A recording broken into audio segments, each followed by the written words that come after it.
Susan, come out. Just 2 minutes before we come in. March 31st, 2010, Prairie Village, Kansas. A standoff ends with police shooting Susan Stuckey.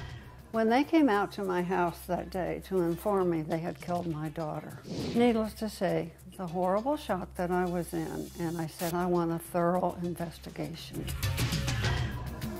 April 20th, 2012, Leawood, Kansas. They came in, had me on the ground, face down, hands behind my head, staring at some guy's boots as he stood over me with an assault rifle. The Johnson County Sheriff's Office raids the home of Addie and Bob Hart. We were just screaming, you know, you're in the wrong house, you're in the wrong house.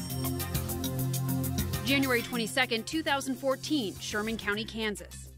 After police arrest Brenda Sewell for marijuana and booked her in the Sherman County Jail, we kept telling the jailers and the police in there that she's sick, she won't quit vomiting. Brenda became seriously ill and died. 3 separate incidents involving law enforcement, but all of these families have one thing in common. When they went searching for answers in public records, the state denied their request.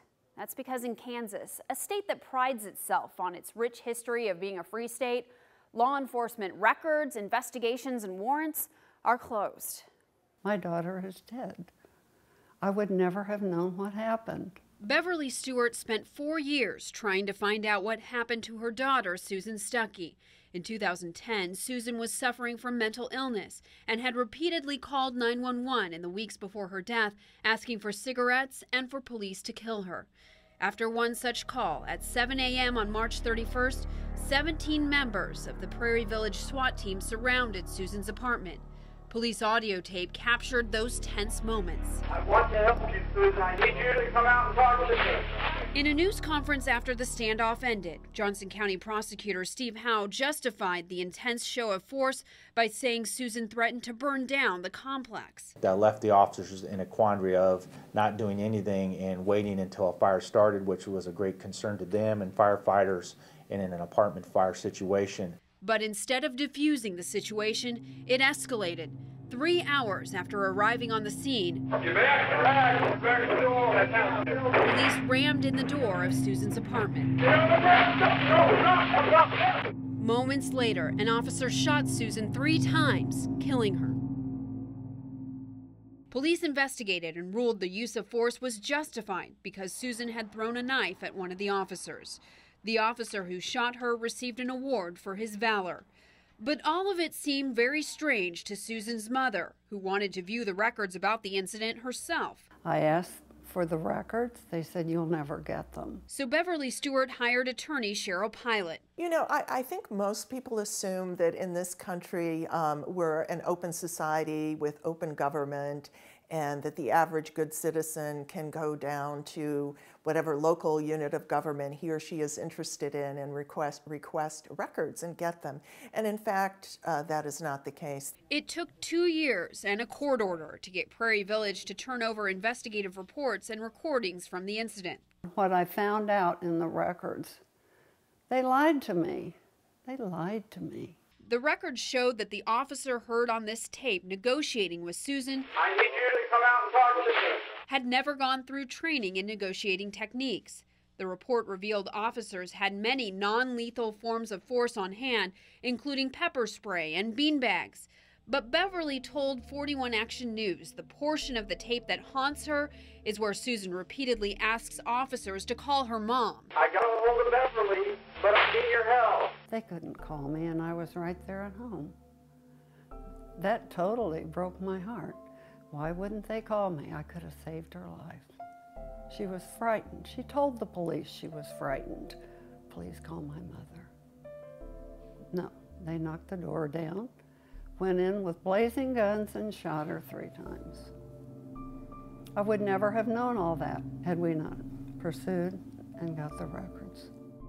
Susan's situation is not unique. They surrounded the house. They were ready to take out the front door. This is not what justice in the United States is supposed to be.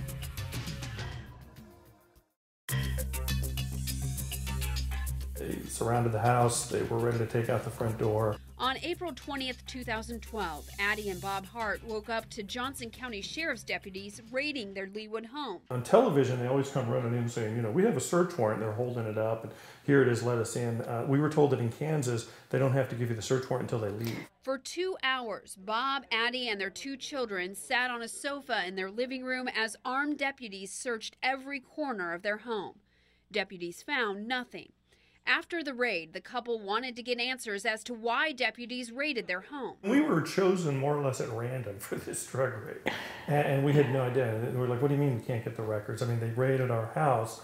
You know, they need this. And like, no, they don't have to do that. When police declined to give them the records, the Harts also hired Cheryl Pilot to take action in court. Over a year and a half, let's say, we spent $25,000 to, get these records and figure out what the heck had happened to us. The records the Harts finally recovered shocked them.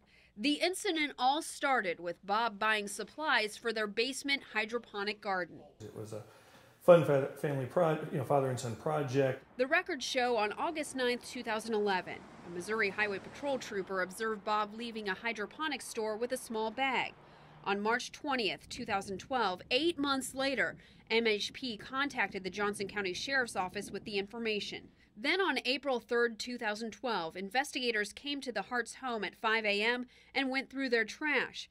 They found wet plant material, but records show they did not test it. On April 10th, 2012, they returned to the home, found plant-like material again, but this time they performed a field test, which tested positive for marijuana. Bob instantly said, "It's your tea," because I drink loose tea, and those are saturated leaves. Records show deputies went to the home again 1 week later and found more plant material, and another field test indicated it was marijuana. They don't send the samples to the crime lab, and in fact, records show they never intended to, but deputies still were able to secure a warrant to search the Harts' home. It's also astonishing how little police work they had to do to raid our house. When the crime lab later tested the material, it came back negative for marijuana. An embarrassing misstep for deputies, one that would have remained hidden if the Harts had not spent the money to access the records. Nobody wants to be, on the nightly news or the front page of the paper explaining a scandal. And they don't worry about that in this state because they know the media's not going to get a hold of it. The Harts filed suit in federal court over the incident and have testified in Topeka to encourage lawmakers to open Kansas police records. This is not what justice in the United States is supposed to be, right? You shouldn't have to have $25,000, even $5,000, whatever it is. You shouldn't have to have that kind of money to find out why people came raiding your house like some kind of police state. Virtually every other state presumptively makes those records public information and available to either the public at large or at least to the people that are the subjects of the warrants. After hearing about the Harts, Kansas House Representative John Rubin proposed House Bill 2555. It would make probable cause affidavits the information that police have to provide a judge in order to get an arrest warrant and search warrants open records. Kansas was not an outlier, as we are now. Kansas was like virtually every other state, and these records were presumptively open. In the late 1970s, a Topeka newspaper published information from 2 arrest warrants before police captured the suspect. Police blamed that article for the fact one of their suspects was never apprehended. The Attorney General at the time was Vern Miller, a man made famous by raiding an Amtrak train for alcohol as it passed through Kansas. Under his advice, the legislature reacted swiftly. I think the legislature, in overreaction to that one incident where the law wasn't applied properly, went too far in the other direction with automatic sealing of the records. Rubin's bill to reverse the 4-decade-old law passed through the House 113-10. But police officers, defense attorneys, and prosecutors oppose it. Affidavits that we used in arrest warrants a lot of times contain information. It's going to identify the victim, identify family members, locations of where sexual assaults occurred. Riley County Attorney Barry Wilkerson testified against the bill, worried making the information public could further traumatize crime victims and keep those arrested from getting a fair trial. He says he just wants to make sure changes made to Kansas open records laws are done with caution. We need to make sure that we achieve both objectives, having a free and open society, and also one that those who are accused of a crime are given a fair trial, and those who are victims or family members, have time for some dignity and respect. But since House Bill 2555 doesn't make police investigations open records, it still wouldn't have helped Beverly Stewart or Joy Biggs. When I close my eyes, I don't see the sister I should see. I see my sister laying on the concrete floor.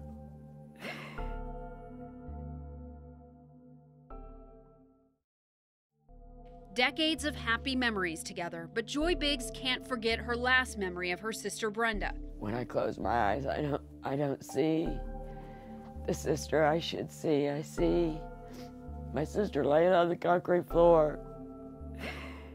On January 22, 2014, she witnessed what she believes were Brenda Sewell's final moments. Brenda suffered from several autoimmune diseases, including fibromyalgia, rheumatoid arthritis, Sjögren's disease, hepatitis C, as well as a thyroid condition and high blood pressure. But Joy doesn't think those caused her death. They were all managed through medication. Joy says Brenda also managed pain with marijuana. During a recent trip the sisters took to Colorado, Brenda purchased some. As the sisters headed back to Kansas City on January 20th, a Kansas Highway Patrol trooper pulled them over for going 84 in a 75. He walked back up to the car, opened the door, and told me that he smelled marijuana. Possessing marijuana is illegal in Kansas. Records show Brenda told him where it was. The trooper seized the marijuana and Brenda's travel pill box and took the sisters into jail. Joy tried to call home. For some reason at that point that they had came in, the phone wasn't working. Luann Medrano, in jail on a probation violation, shared a cell with the sisters. She remembers Brenda asking the jailer for her medication. He just kept telling her that he wasn't allowed to give them to her if they didn't have a prescription tag on it. She did have her paper scripts with her. Did she show those to anyone? Yes, in fact, they had them at the jail. They still have them. They did not give them back to us. The next morning, Brenda was sick. And that's how I woke up, was by hearing that sound of her throwing up. Luann kept a diary in jail and wrote about Brenda. 1 p.m., 2 p.m., 3 p.m., 4 p.m., Brenda is still puking. And we'd been telling them all day she needed to see a doctor. Court records show the sisters finally saw a judge just after 4 p.m. It was too late in the day to bond out, so they headed back to jail. Because Brenda was still throwing up, EMTs took her to the hospital. It wasn't very long at all, and she was back. And she didn't look any better. The next morning, Joy and Luann woke up again to Brenda throwing up and called out to a jailer named Aaron. Aaron, where are they? Where are they? Aaron, please, Brenda. Her body temperature is like ice. Her pupils are huge. As she's trying to say something to Joy, she stops breathing.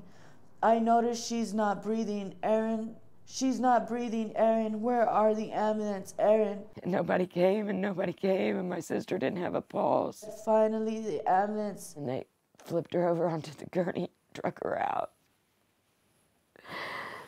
And they shut off the little doors on her cell. We couldn't see or hear anymore.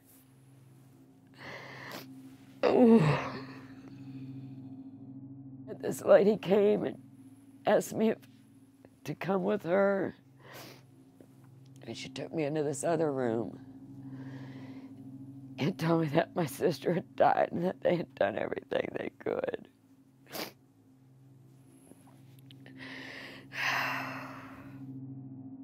I heard Joy crying, and I started crying because I knew at that time that, she had passed away. The Goodland Police Department was called in to investigate, but in a town where everybody knows everyone, they were worried they'd appeared biased. So the police chief, the sheriff, and the prosecutor all asked KBI to step in. Brenda's autopsy ruled she died of natural causes, which means KBI isn't required to investigate. But in appeal letters obtained by 41 Action News, the Goodland police chief asked KBI Director Kirk Thompson to investigate so that the family will be able to believe in the legitimacy of the answers related to Miss Sewell's death. Thompson wrote back again, declining to investigate. We reviewed the information that they provided us, and everything that they provided us indicated that there was natural causes and that she died under the attending care of a physician at the hospital in Goodland. In Goodland, Kansas, neither the Sherman County Sheriff, I was trying to see if the sheriff was in. He is not. The Goodland Police Chief, nor the Sherman County Attorney would answer questions about the investigation on camera. The county attorney is currently reviewing the findings of the investigation by Goodland Police, but that investigation is closed under Kansas law, meaning we can't verify many of the facts in this case. And the Sherman County Attorney told 41 Action News it is against their protocol to release it. It seemed like forever. Which leaves Joy feeling helpless, haunted by questions about why her sister died. Nothing that happened to us matters in that jail. It doesn't matter how we were treated. It doesn't matter that they didn't give her attention. It doesn't matter that we didn't get a phone call.